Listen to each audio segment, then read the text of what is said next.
Jeremy in Houston, Texas, how are you? Hey, I'm doing great, Matt and John. Hey, Jeremy. I'm pleased to talk with you. I listen to the show all the time on YouTube while I'm at work, and it's been enormously beneficial. I'm, I guess, a bit of a reluctant theist. I'm a huge fan of Penn Jillette. I've enjoyed reading his books, and I agree with him on that anything I want to believe are the things I ought to examine most closely and re-examine. And my thanks to Tracy, too. Been emailing with her on the show. It's been really helpful as I'm progressing through this. And Cool. Probably not the sexiest topic, but I wanted to change gears a little bit and just get your thoughts on how, regardless of someone's beliefs, how we can interact appropriately in matters of public policy. Like you said at the beginning of the show, Christmas is coming up, and whenever I see like a nativity scene on the public property, I bristle at that.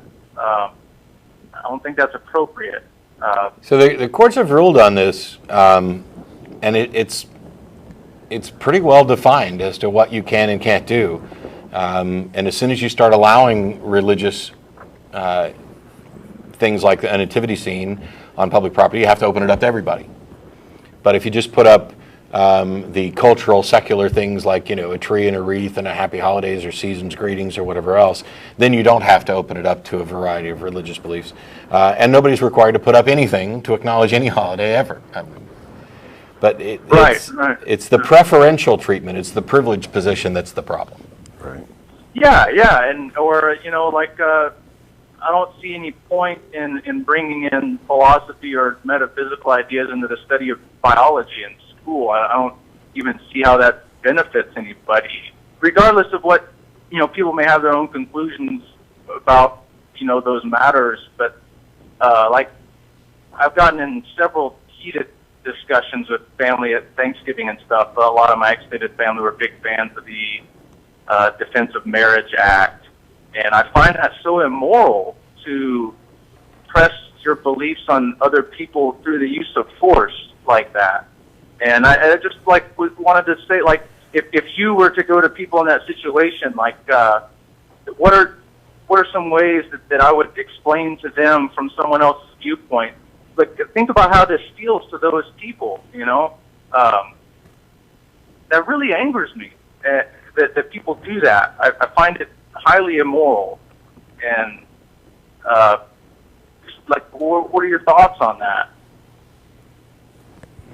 I agree with you, and I applaud you for, you say you're a reluctant theist, but you're a theist, and I appreciate that you have an understanding of that you have a privileged position in society with regard to your belief, and that society kind of supports and encourages that, and yet you're willing to kind of step back and say, look, this isn't right, this isn't fair to impose this on the minority. So I appreciate that.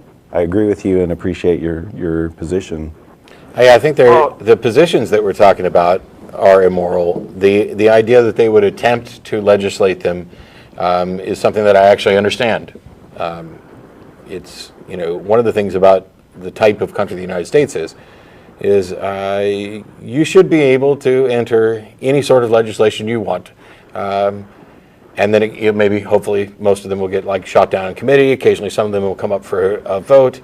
And at the end of the day, no matter what the majority happens to vote on, the courts and can come in and say, no, that's unconstitutional.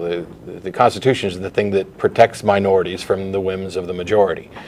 And I like the fact that people can introduce legislation. One of the things is that when they start to try to legislate their beliefs, when they succeed, it's terrible. When they just raise it, though, then it's a really good point for education to talk about why something is or isn't constitutional, why politicians are trotting out this particular legislation every 2 to 4 years when it's time to vote so they can appeal to a certain, we want to make the Bible the official book of the United States. And then they're basically just kind of drumming up their base, knowing that that's not actually going to pass, and that even if it does pass, it doesn't have any teeth and can't really do anything. So on some occasions, I like that they're doing this because they're basically showing their ass. And then you get to say, look, they're showing their ass. in other cases, they're really holding back progress. And that's where you have to get the people who are not interested in holding back progress to get more active and get involved and to vote and to encourage changes. Yeah, I'm all for the marketplace of ideas. Like, I'm not a fan of Glenn Beck at all, but I was really excited that he handed out Penn Jillette's Atheist 10 Commandments at a bunch of his events. And yeah, they're really weird friends. Yeah, it's a very odd friendship, but I think there ought to be more of that. I think that's great, but then to try to run the daddy and get a law passed to get people to believe it, that's self-righteous bullying, and I try to extend that idea wherever I can to other people, like that you may have this belief, and and I may share some. Jeremy, they just popped up the credits. We're completely out of time. I apologize. Thanks. Those are the folks behind the scenes who are making the show happen. Only this one's on the scene today. Thanks, John, for doing the show today.